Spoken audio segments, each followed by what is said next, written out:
is Joy Ross, and I am with the amazing Michael Hinkson. Hello. And we are sitting here, we are in guide dog school, training with our new guides, and we have them right here with us. They are both beautiful black labs. Arabella is mine right here. She's laying here. And this is Alamo sitting up. Arabella, sit. Look at the Hop up, camera. sit. Can you sit? Can you look at the camera? Arabella and Alamo. Oh, she wants to lay down. So we're going to let them lay down, so they're going to go out of the frame, but we wanted you at least to meet Arabella and Alamo. Yeah. Alamo, down. Good. So I asked Michael if he would do this interview with me because Michael has a pretty remarkable story. He is well known. He's an author, right, Michael? Right. And would you like to tell everyone kind of the name of your book? So I wrote a book called Thunderdog, the story of a blind man, a guide dog, and the triumph of trust.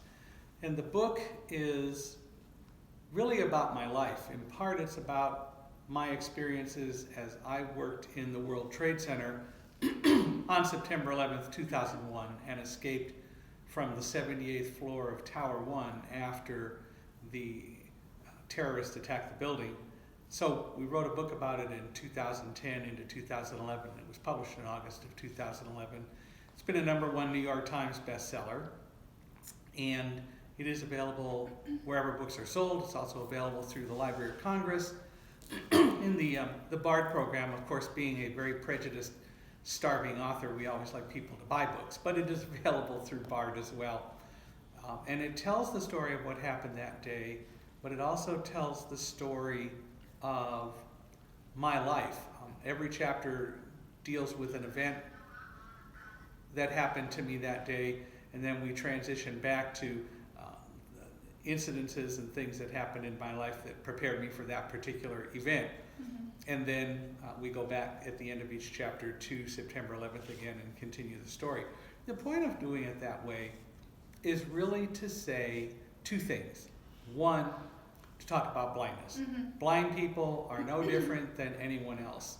Blind people can and will be in every spot, in every challenge, in everything that sighted people become involved with. And That's people right. who can see tend to think, oh my gosh, blindness is the end of the road. Exactly. If you're blind, you can't do anything. How could a blind person be in the World Trade Center? The answer is, how could we not? Exactly. Blindness isn't the problem that we face. Blindness is not the difficulty. The difficulty comes from the poor attitudes and misconceptions that we as blind people face, as well as the poor attitudes and misconceptions developed by ourselves. Sighted people don't have high expectations of blind people. Sighted people think that blind people can't do much, which is not true. No. But the result is that also blind people grow to believe that same thing. And so Thunderdog, in part, is written to tell the world, especially the world of blind people, you are no different than anyone else. You have the same abilities as everyone else. We each have gifts, and what we need to do is to learn our gifts and maximize them. The other thing that Thunderdog is about is telling people that change is going to happen to each of us. We may not have control over the change, but what we do have control over is how we deal with the change. Exactly. And that's something that most of us need to learn in whatever goes on in our lives. Right.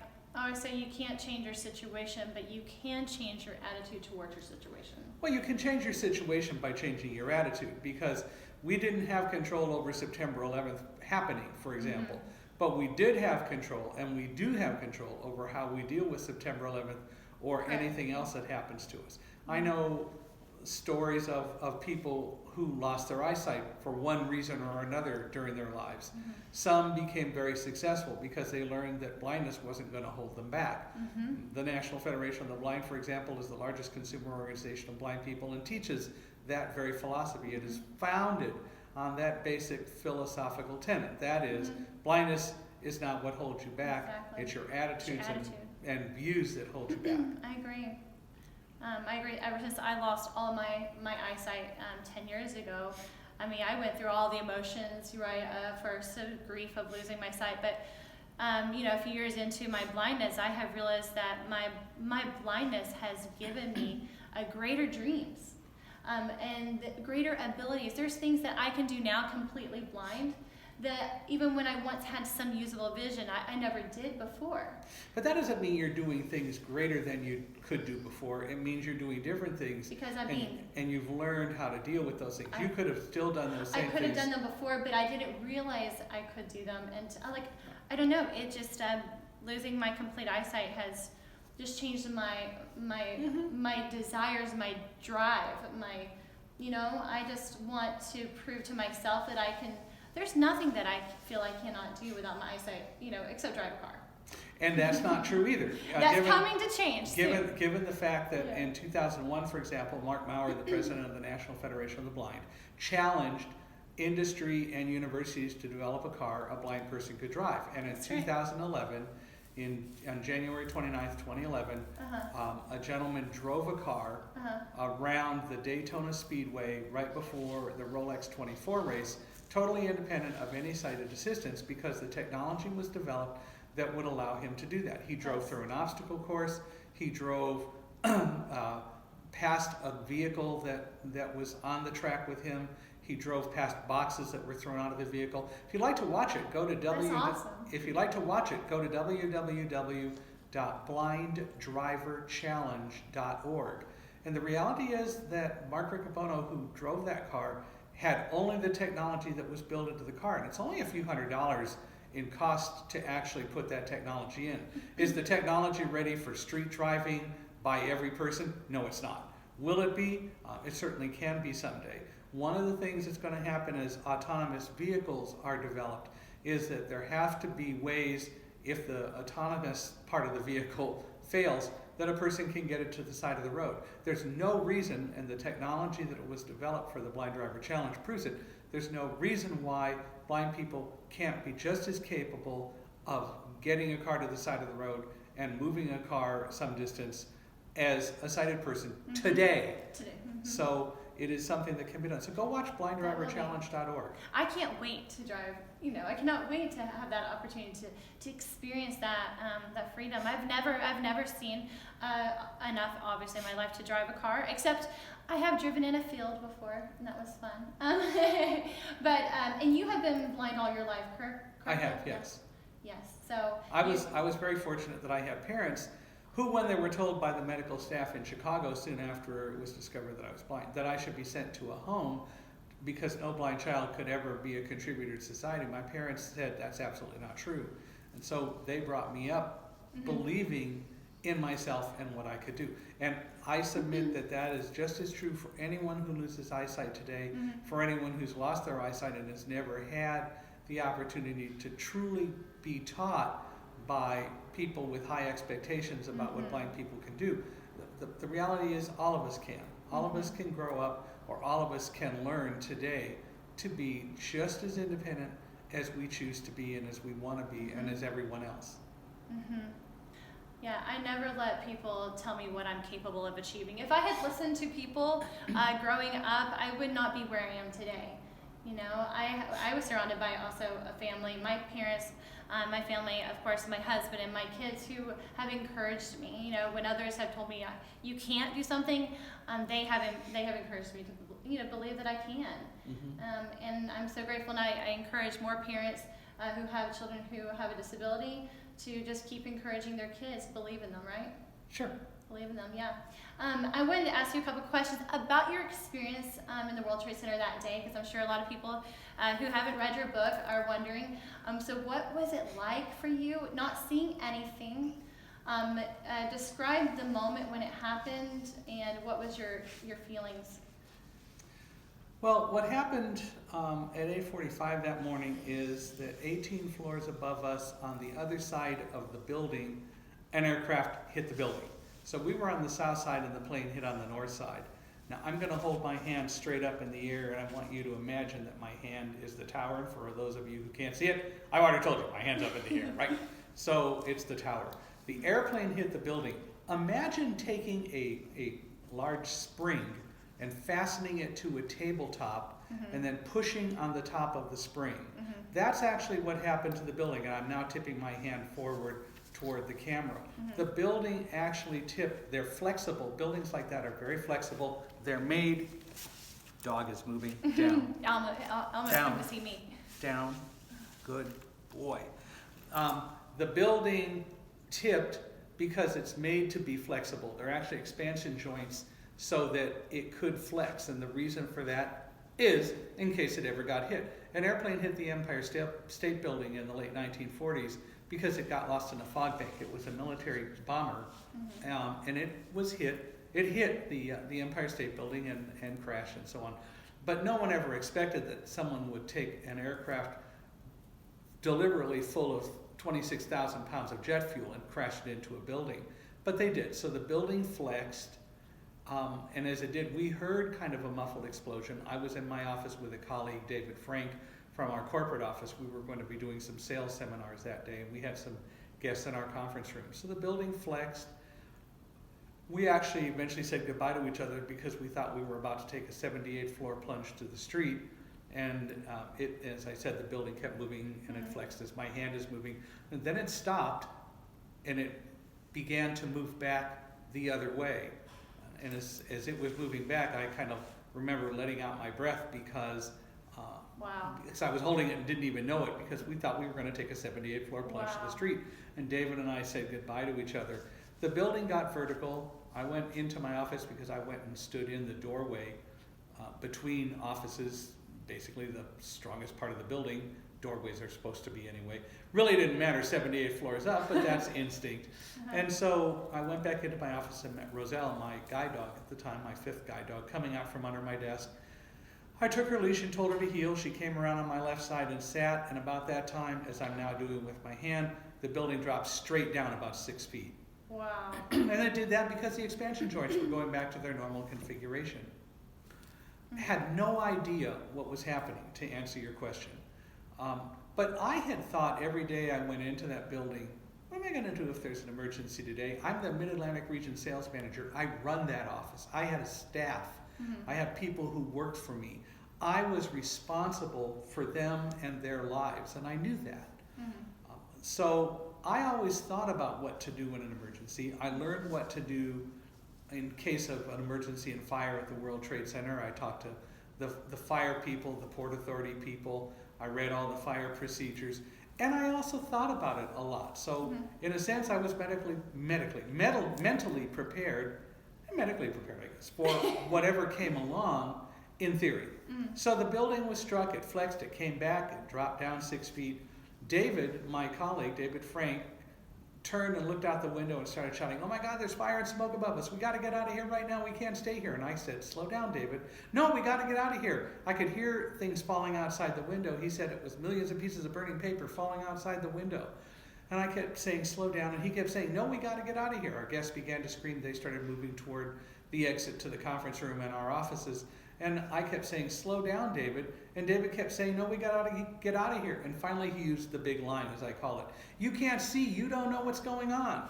Well, of course I didn't need to know what was going on by seeing. Describing it to you. I didn't need to know what was going on because of eyesight.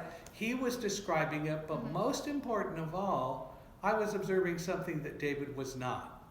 And that is that I had a dog sitting next to me who was not reacting in any way, shape, or form other than yawning and wagging her tail and basically going, "Who woke me up?"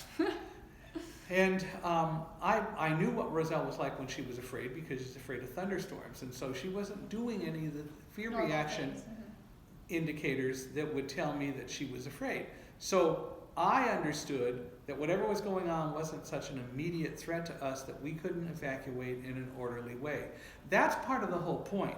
We need to be aware of our surroundings. We need to take charge.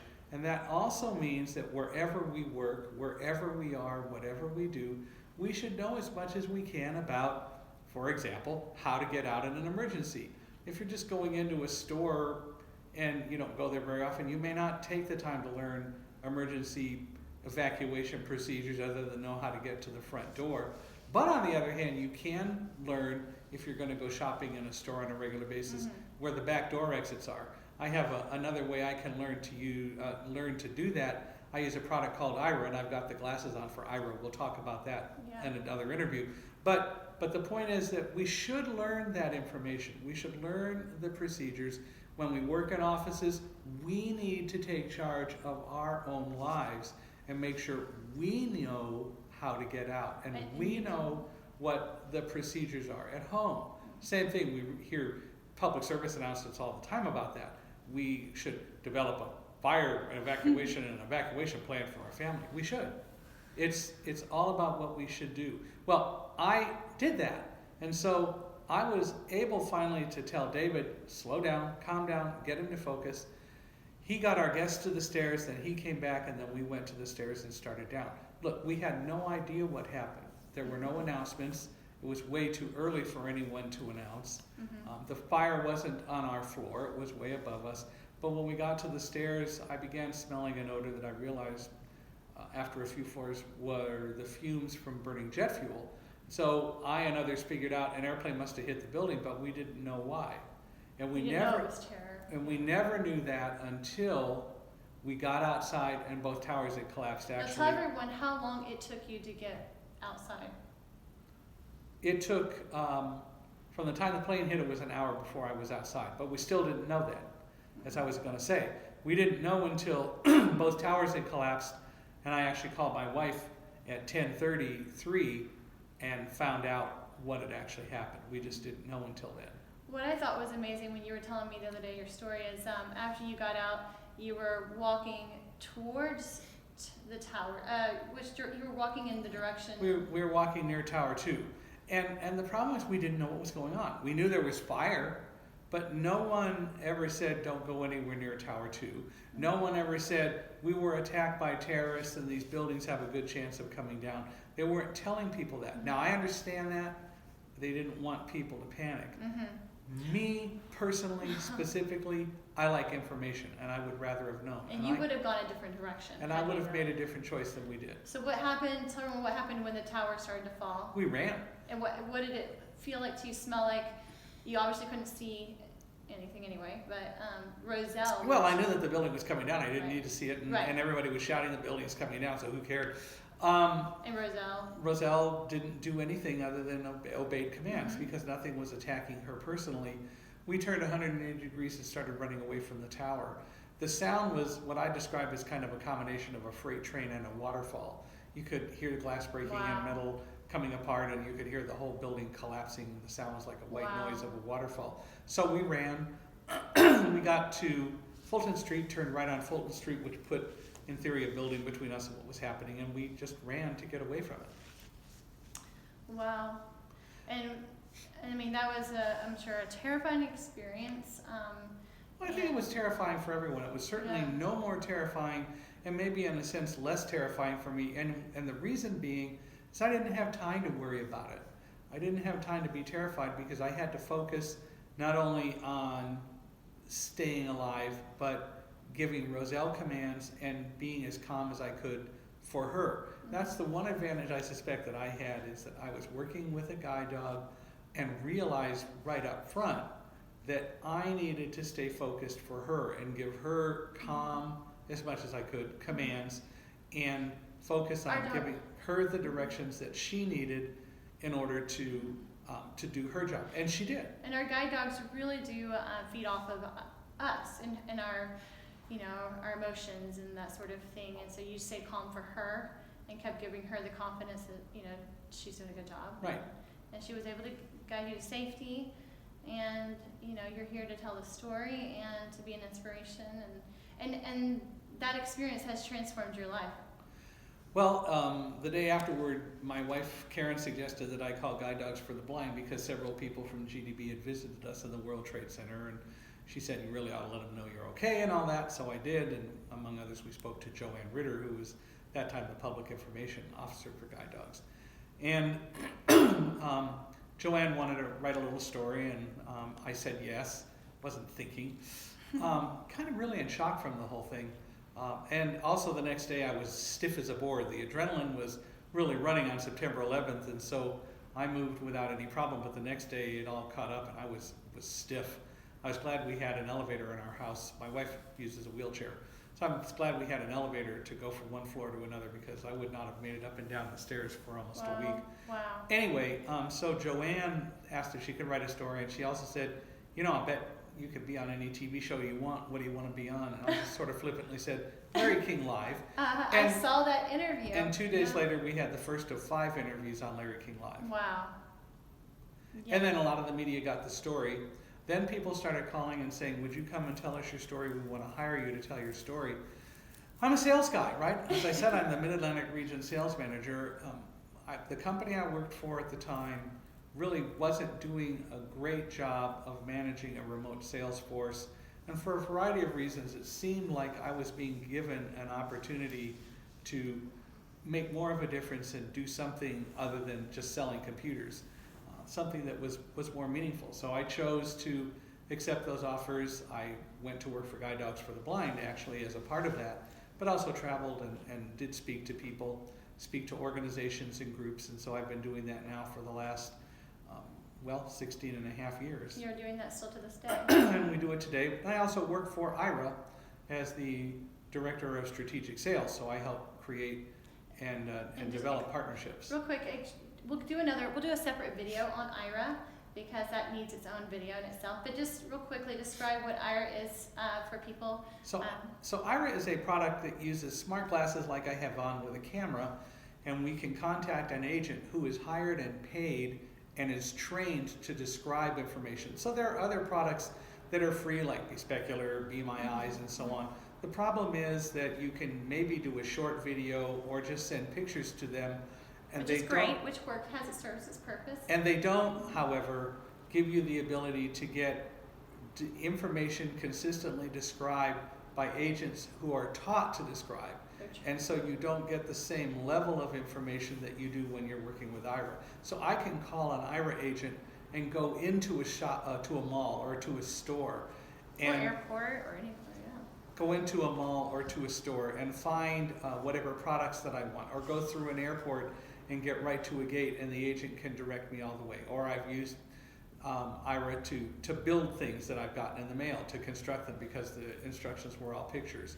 So I'm able to do literally any task that requires eyesight, because I have the visual interpreter Aira to give me the information and spend whatever time I need to make sure I get the information I need to accomplish the task. And so you work for Aira now too. So I work for Aira, and I travel and speak and get to tell people the story and also talk about Aira. Very cool. Where do you think your life would have taken you if you hadn't gone through what you went through? I don't know. I know, you just never know. Who knows? I may have been just selling computers still. Probably not the same way. Yeah. I may or may not have been continuing to work for Quantum. Hard to say. Yeah. We can't worry about what might have been. No. We make choices. I agree. And when we make choices, they may or may not be the right choice, right? Mm-hmm. But they're the choice that we make. Mm-hmm. And if it's not the right choice, then we go back and reassess and reevaluate, and we make another choice. Mm-hmm. But once we've made a choice and once we've committed to the path, if you worry about, gee, what if I didn't do that?